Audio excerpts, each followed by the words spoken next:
now, before I mix the main ARP and the main lead, I like to go mix the pad groups.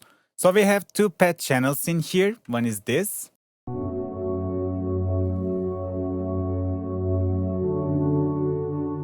And the other one is this one.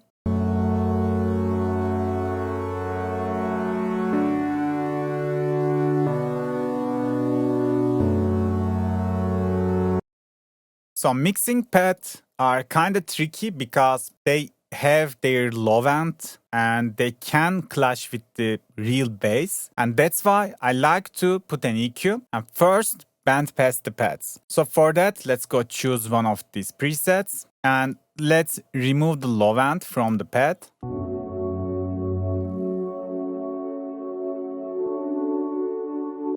And even some of the high frequencies. Because in the end, the pad is going forever in the track since beginning to end, which means we can just push it really back off the mix and it can cover the frequencies but not taking the actual role. They can't steal the role from the other elements in the track. It's just a supporting sound. So probably we can add some reverb to it, but this time I like to have a white reverb, not like we use in the drums. So let's make the room size bigger and the modulation, we didn't talk about the modulation, which can just modulate the reverb. So it's not making sense now maybe, but I can tell you that the modulation just makes the reverb wet sound a bit randomized. So it's really working well in the pads. It's kinda messing with the phases and the speed means how fast you want the reverb to be modulated. So let's put it like maybe 20% and give it more speed.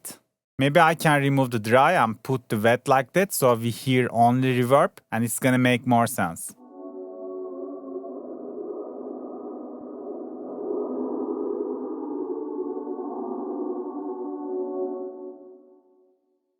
So it's creating this kind of effects. Okay, I'm gonna put the mode like in 20%, speed maybe faster.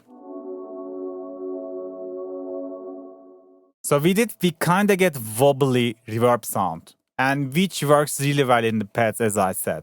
So let's remove the bass, give it more decay. Since it's pad, we can make it really wash out in the mix. Maybe a bit more damping, so we get more high frequencies. And let's bring some of the highs. Let's let the reverb have some more high frequencies. And yeah, that's pretty much it.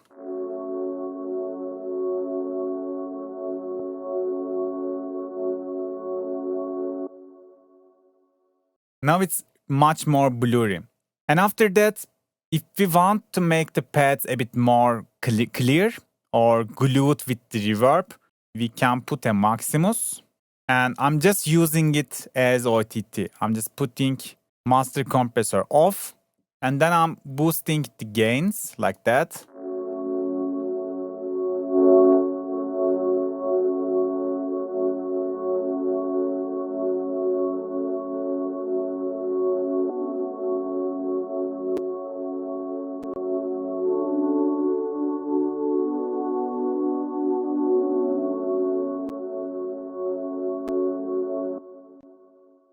So it's just giving it a little bit more life, if it makes sense. And probably after that, I like to put an EQ because kind of low frequencies, as we know, tend to get mud, get boxy feeling to the sound.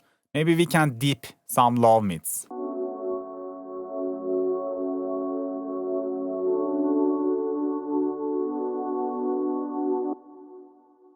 And also, why not? Since it's a pad, why not we are announcing the stereo field?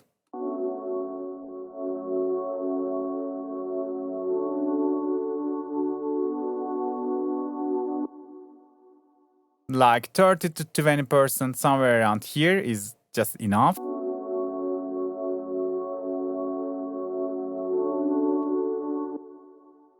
We won't even hear that much difference, but it's gonna add some stereo depth when we are listening it with the full track. And lastly, I like to put a sidechain. Let's drag drop it from the bass. But I don't like to go this much sharp. And also I don't like to go that 100% wet.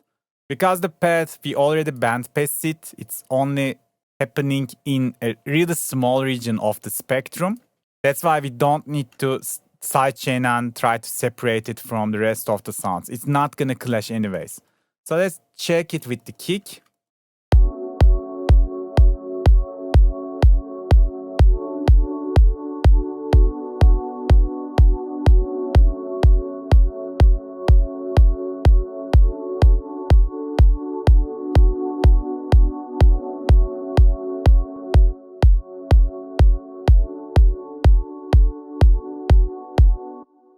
Let's leave it like that and go to the chord pad sound.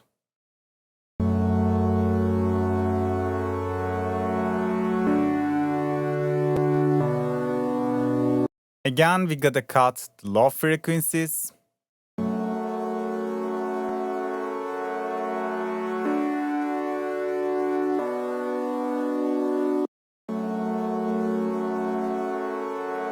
And maybe we can cut the high frequencies, but not step 8, not that sharp as we did in the low. Maybe like that.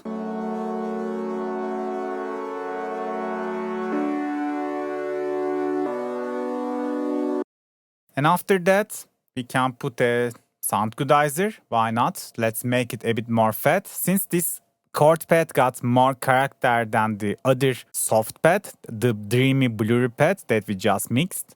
So let's find the Soundgoodizer.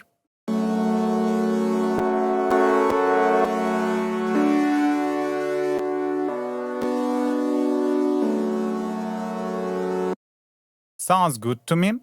And I like to give it more stereo field. Like we used the stereo enhancer in the previous sound. But for this sound, I probably like to try Fruity Chorus.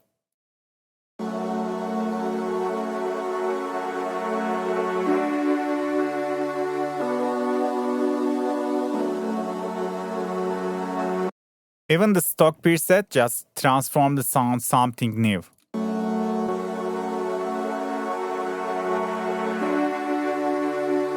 And also you can use it like that. If you want, you can lower the mix level in here.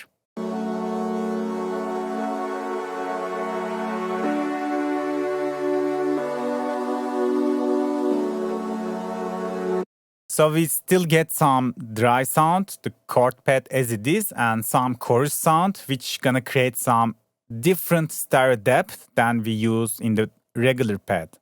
And then I'm gonna drag drop the reverb that I use in the pad.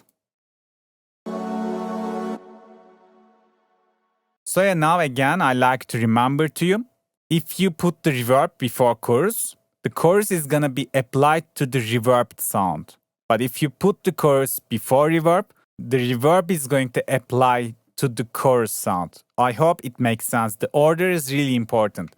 So if you put the chorus to the very first plugin in the chain, the chorus affected sound is going to be applied to the EQ, then Soundgoodizer. So yeah, like you can experiment with it, and all the order, it's just changing it dramatically.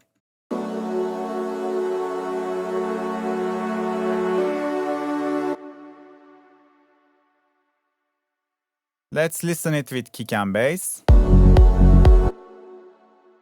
But we definitely need a sidechain for that.